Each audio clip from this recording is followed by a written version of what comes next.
Hi everybody, I'm James Escarcega. Fight on. Yeah, fight back is what I said. Come on, James. How are things in China, by the way? Yeah. Anyway, hey, they won in China. That's what's going on in China. Free Jello. Yeah. Is that the new phrase? Well, his dad's over there doing what he's got to do. All right, so this video is going to combine the Pasadena Star News and the Whittier Daily News area teams. There's 7 of them combined together still in the playoffs. The major storyline is St. Francis, who narrowly defeated Lucerna. We both kind of had a feeling for that was going to happen. Coach Bonds had a feeling that could happen. And it did happen. They didn't end up winning.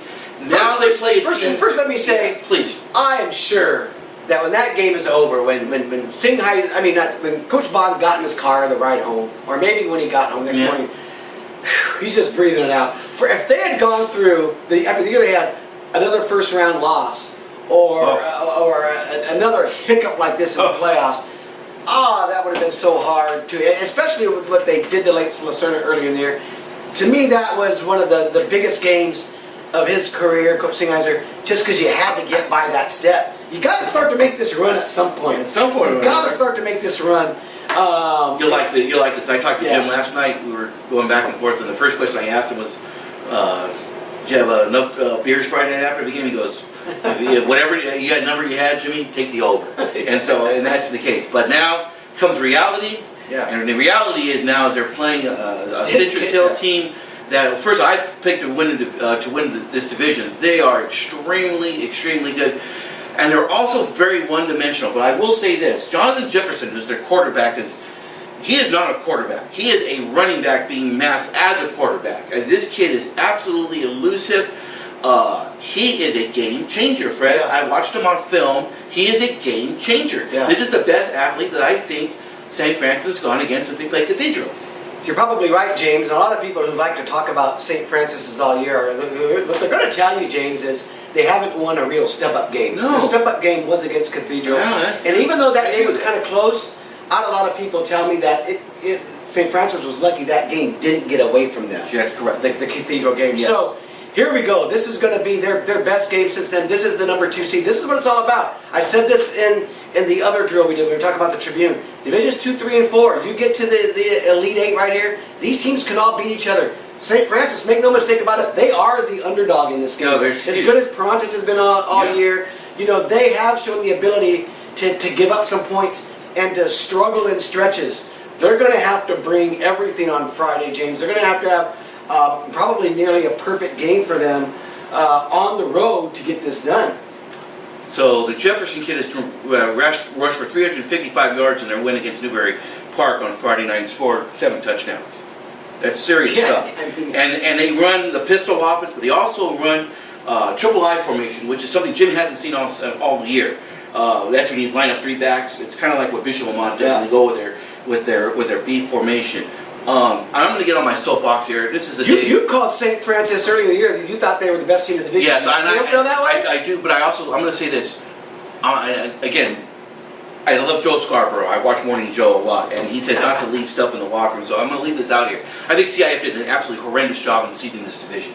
I think they gave way too much credit to Sierra Canyon. Sierra Canyon lost on Friday night to Hart. They should have never been a 5 seed. This is a semifinal game that's being matched as a quarterfinal game. In my opinion, and I love Glenn Martinez, and I think he did a great job in the majority of these divisions, and they've held up. The seats have held up. This was one division. They did not do their homework, Fred. They should not be playing this game Friday night. This is a semifinal game, I hear what you're saying. I think part of that, St. Francis has to own because they lost that final game against Cathedral. Had they won that game, they wouldn't be in the position of playing the number 2 seed in the second round. That's part of it. Okay, and I understand that. Okay, Cathedral's Division 2, but Sierra Canyon lost to Paracletus in Division 5. Yeah. I don't think those two teams played. I don't think it's even close, and I think Cathedral wins. Yeah. Again, this is just my opinion. I think I think they just. But I think these teams, you said it. You think they're the best team in the division. These teams like St. Francis and Charter Oak and these teams, they all believe they got a shot at winning the championship. And look, it doesn't matter whether you play this team in the quarterfinals, the semifinals, the final. You've got to go through these great teams. You don't have to beat them all, but you've got to, you got to beat each other to get there. I mean, there's a place that you're going. Gotcha. It's going to be tough. I like Citrus Hill. I picked them to win the division just because of the way that I like Citrus Hill too. Yeah, I just think that St. Francis was St. Francis, yeah. I think the game against Cathedral, the struggle against Lucerna, maybe. I think, like I said, I wouldn't be surprised if any of these 8 teams make a run and win the division. But if you're asking me to pick this and be fair, I think Citrus Hill is probably the team. It's unfortunate. You've got to pick. It's unfortunate. This is the game that should be played next week and not this Friday. I think there's a team that needed some, or there was a league that needed some, I don't want to say mojo, but just they got beaten up. They got beaten up. San Marino. I didn't see this coming. I don't think hardly anybody did. Yeah. And so San Marino wins on Friday night. They beat Summit. 100 points? How many points? I think Vincent has just now put up another video, another touchdown from the game that night. But kudos to Mike Hobby. Bo Hobby? But Mike, you've known Mike for quite a while. The guy is such a great coach. Yeah. He knows what he's doing. Yeah, well, you saw this way back. When they beat Charter Oak a few years back, who I thought they had no business beating. You saw the brilliance of Coach Hobby. Yeah. And again, being able to win a game like this after you lose to Monrovia, a team that hadn't won a game outside of the league, to lose the league title that way. I really thought their season was done at that point. I didn't expect anything from any of the Rio Hondo League teams, James, to be honest with you. Gotcha. So for them to win that game and win it as convincingly and easy as they did is a real credit to them. I don't know how deep they're going to go. I think they probably lose this week. Yeah, this is going to be a tall order. They get the top seed in Bishop Diego from Santa Barbara. Yeah. This is a game. I think this is where it ends. This is where geography comes again. Yeah. They're going to travel at 160 miles to Bishop Diego. This is San Marino, James. They'll probably leave Thursday afternoon and be put up in a Ritz-Carlton somewhere down there and find it or a Hilton. This is San Marino. I wouldn't be worried about the bus they're going to take down there. It's probably one of the most luxury buses you've ever seen. They're going to be taking. Something tells me they're going to be rested and ready to play. And Bishop Diego's only loss this year was to Grace Brethren, who's one of the top teams in Division A. And what you're going to see Friday in this game, Fred, 2 really good running teams that run the ball really well. You got Bo Hobby and Blake Cabot for San Marino. For Bishop Diego, you have John Harris, who's at 6'2", 205 running back, who's rushed for 1,500 yards. I saw this kid on film. He's a downhill runner. This is going to. This is going to be a closer game than you think. Do you think so? I think Bishop Diego wins. I would imagine that physically Bishop Diego is probably going to be a tall order for San Marino. They're not really big, which is what happened against Monrovia, which is why they lost to Los Altos that first game of the year. I just think at some point it does come down to players. It does come down to size. It does come down to what you have in the field and not coaching staffs. At some point, talent wins out. I'm not sure they have the talent. They had their super team a couple of years ago. I mean, that was a super team. This is a good team. It's not a super team. I don't see them knocking off a top seed. The 4th seed in this division is St. Paul. And St. Paul easily, first off, they got easily into the playoffs as an at-large team. Then they get seeded 4th. And then they played West Torrens, and I talked to Rick Cepeda on Saturday, and they've had some history with West Torrens. They played them in the past, whatever. They looked awfully good. And one of the things we talk about, Fred, is strength of schedule, strength of league. Yeah. And St. Paul comes from the Angeles League. Yeah. Pretty good. Well, yeah, it's pretty good. They also lost a lot of those games. Let's be honest with you. But they played a strong schedule. And look, we've been saying this all year that once St. Paul gets into this division, and they didn't have to do much to get into this division. No, they got in once they get into this division, they were going to have a chance. And this is what CIF created. Part of it I like.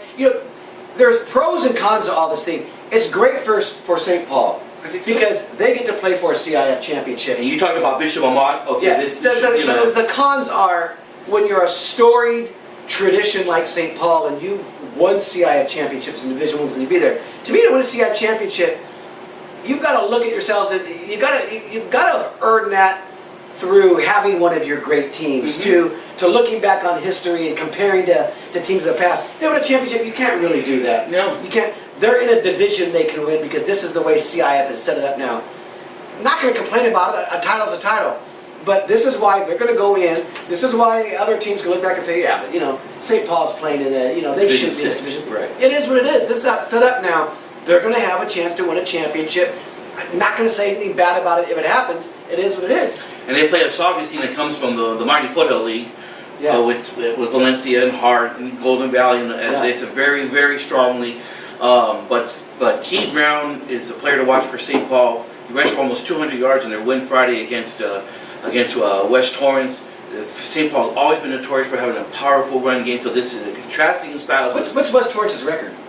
Did you see that? Oh, Saugus' record? Saugus' record. Saugus is 5-6. Yeah. But they came in as the 5th seed in the tournament. What's the record of the top seed in this division? 9-1, 10-1. 10-1. Okay. Yeah. So I mean, Rick, again, these are, again, we mentioned this a couple weeks ago when we were kind of looking at the brackets, looking at the teams. It's not the toughest of divisions, so to speak. These are kind of like the second team. Let me see that bracket real quick, James. Yeah, keep going. Yeah, and we don't want to belabor the point too much. You're right.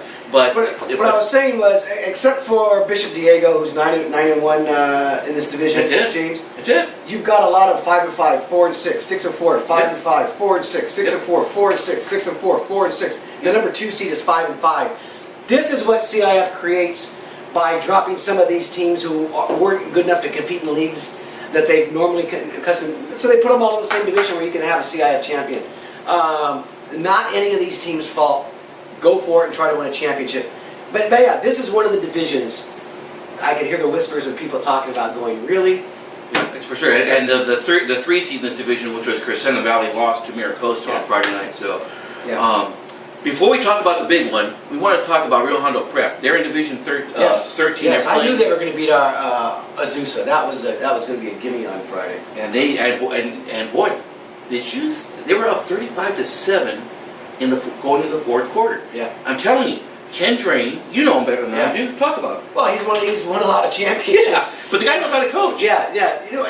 This stems from you think of Rio Hondo Prep, James. They probably have 80 or 90 kids in the school, but a lot of these 80 or 90 kids, they haven't been playing football together just since the 9th grade. Right. A lot of these kids grow up in the CARE Youth League. Yeah. And when they're 7, 8, and 9, they grow up. And they're really good. A lot of them obviously go on to other schools, but a small percentage of them who play together, they move on, and it's an extension there, and they continue to play together.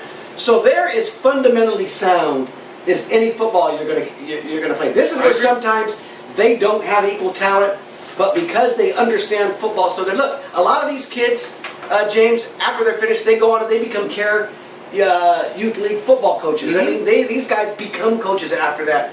So they're gonna beat teams that have more talent than them because they're just so well coached. And when they've won championships, they've done it in this division. They're going to be a load for anyone to play, James. I mean, I wouldn't be surprised if they make a run. They play Orange High School, comes from the Golden West League, and that's a team that people have told me is probably the best team in this division. Is Orange. Interesting. I'm just looking on the seed sheet here. They barely beat Catwell first off Friday night. They barely beat them, and Orange was the 4th seed in the tournament.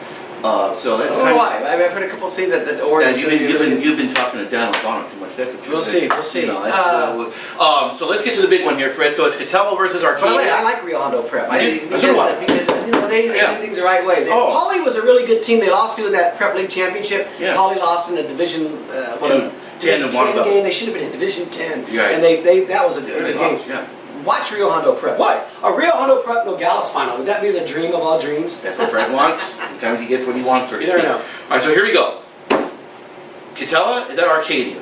Yeah. Arcadia comes into this game off a huge win for the 2nd straight week in a row. They beat Hillcrest on the last play on 4th down. It was 4th and 13 from their 15-yard, on the 15-yard, and they scored to win the game.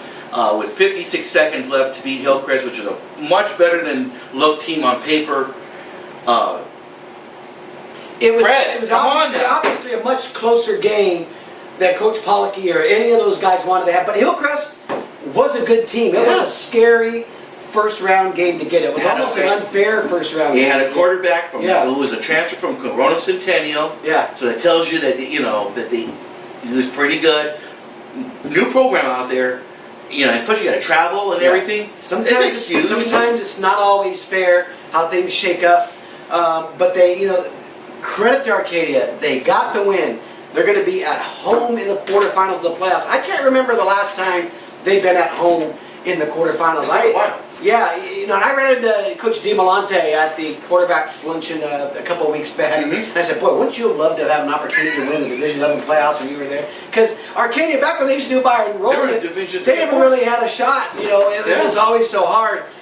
They've got a legitimate shot now. I think the Hillcrest game might even be, that might have been a tougher game, James, than they're going to have this week at home. You stole my thunder. Yeah. So they play a Catella team that is from the Orange League, which is, you know, again, it's not one of the tougher teams in Orange County, so you get an inflated record. Okay, here you go, folks. Arcadia. Arcadia. And I told this to Jim Singheiser. There was silence on the phone for 10 seconds. Arcadia by 4 touchdowns Friday night. 4 touchdowns. I mean, here's the reason why. Arcadia comes from the Pacific League. Yeah. They've been playing. Burbank and Burroughs. They've been playing better. They have been playing better here. teams than anybody that's on Catella's schedule. Yeah. I watched Catella on film. I looked at their quarterback Nathan Arrington. He's about 5'11", 215 pounds. It's a spread offensive football team that has not been hitting them out. Yeah. Arcadia will hit you in the mouth. Maybe they will. This is not even. This whole thing, you know, these whole playoffs, James, they're about opportunity. We just mentioned Rio Hondo Prep. Rio Hondo Prep is in Division 13, and you got Arcadia just 2 divisions ahead of you. Pasadena Poly was in Division 10. Yep. Arcadia is in Division 11. Yep. It's about opportunity. Arcadia is in a division that gives them a real opportunity to win a championship. You have to take advantage of that, because after the good season they had, I'll tell you what, you're going to probably go to Division 10 next year, or you may go into Division 9. You've got to take. They have the team right now with the weapons to make a run at this division. And you can't take anything for granted. You said 4 touchdowns. If they go into this game thinking they're going to win by 4 touchdowns, they're going to get into a tough situation again. But you're saying that on paper, that's good enough. And on paper, when I see on film, it's not even close, folks. It's not even close. I'm sorry, dog. Hey, look, I know Dan Albano and Steve Fryer are going to be watching this video, and they're going to say, got a bunch of homers out here in the second. Let me tell you something. In our neck of the woods, you play Arcadia at home. These kids are motivated. First off, 2, they these are they're not your typical Arcadia team. We've talked about this in other videos. A lot of Pasadena area kids are at this school now. I'm just telling you, they have been so battle tested. This is going to be a walk. And to me, I just don't see it close. I am so. I got Arcadia winning too, and. You know, the dream game, obviously, we talked about it in the other drill. Arcadia could possibly play Arroyo in the semifinals next week, and then all bets are off. I don't even know who I'd pick in that game. It would be so fun to watch.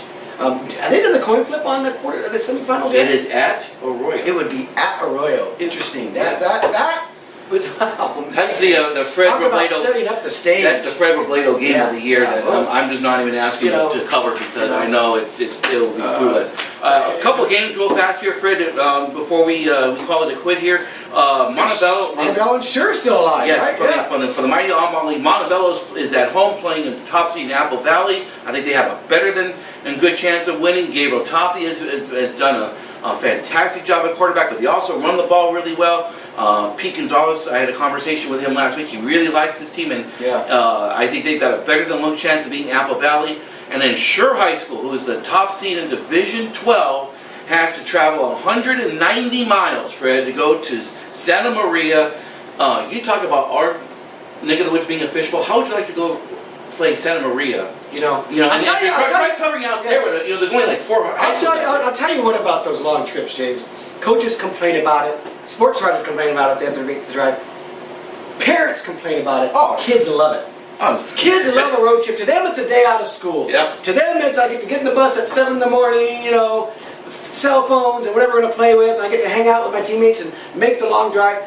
Players don't mind it. Does it impact them a little bit when they get there? Their legs a little heavy? Yeah, that's why, like Coach Singheiser said about his long trip to Rancho Mirage, you've just got to prepare for it right. Yeah. And I have faith these coaches are going to prepare for it right. I like Sure in that long. You better. In the long trip. You better. I don't like Montebello playing an undefeated team, so I got Sure winning, Montebello losing. Remember, I don't think Santa Maria has played anybody who is the level of Lance Babb. Yeah. That dude is a game changer. When you put that believe me, they won't mind. Get that road trip, just get it out of the way right now. It'll be a long bus ride home, but when you win it, that's a great bus ride. I'm almost for certain they'll get a home game no matter who they play next week. Yeah. So a lot still we're kind of sorting out here in the quarterfinals. It's a fun time of year. I want to say a couple of thank yous. First off to La Habra High School. Oh, what a heartbreaker. There's another one who went for 2 in overtime. Against Edison didn't get it. And Steve Fryer was at the game, and he was mentioning in his tweets, he said it was the game of the year, he thought. It was so exciting, and I heard Frank Mazzotta on video after the game saying, we do the same thing over again. Yeah. I would go for 2 again. We've done this in the past. Wow. I mean, it was just one of those losses you just don't want to watch football over the weekend because you just think about it. But thank you to them, and thank you Santa Fe, another team that just lost in a more devastating fashion. The Gar, I think they gave up a touchdown. Was it late? They were up early, right, in that game. Yeah, and they lost a toughie too. So. With the wins come the losses, and Pasadena Paul. There's another one that coach has done an absolutely great job. Again, we talk about teams like St. Paul, being in a division that, really they can win, and they have a so-so year, but you put in a division they can win. Yeah. Pasadena Paul had a great year and didn't deserve to be thrown into Division 10 with schools of that population. Coach did a great job. It is what it is. And kudos to Monrovia too. League champions, those kids are going to be getting some league championship patches at their football banquet. Kudos to them as well. So, good luck to everybody. Everybody on Friday night. Again, we mentioned over again, I think Will Hernandez is going to be at the St. Paul game. I'm going to go to the Arcadia game, probably with the same, red shirt on, not the SC shirt. Well, probably the same red shirt just to give the guys some love stories. Go UCLA, fight back. You say fight on, we say fight back. Yeah, who's 16-point favorites this week? Make sure you're following Fred and myself on our social media platforms, on our Twitter and our Facebook account. Man, people don't understand. We do have a Facebook account for Pep Extra Live, right? They can like on our Facebook page, and of course on the blogs as well. We got the 10-minute, we got the 10 questions on Thursday. We got the capsules coming up on Friday. It's a fun time, isn't it? It is, James. And the great thing about it is, for the high school teams, you lose, you go home. You win, you go on. We get to go on every week because someone gets to go to the semifinals. And you know what? Someone's probably going to play in a championship. Hey, this is great for us. And you know what that means? We'll be riding on Thanksgiving. I've been riding on Thanksgiving every year. I can't remember ever not having to ride on Thanksgiving. We get to go to the Champions Luncheon. There's always somebody in that Champions Luncheon. And I'm telling you, if we get the teams in the championship, who we get to share it with is the joy. Yeah, James. That's the fun part. Is for sure. You get to share it with these teams who worked their butt off to get there. So. And on we're in the middle of the ride right now. One final.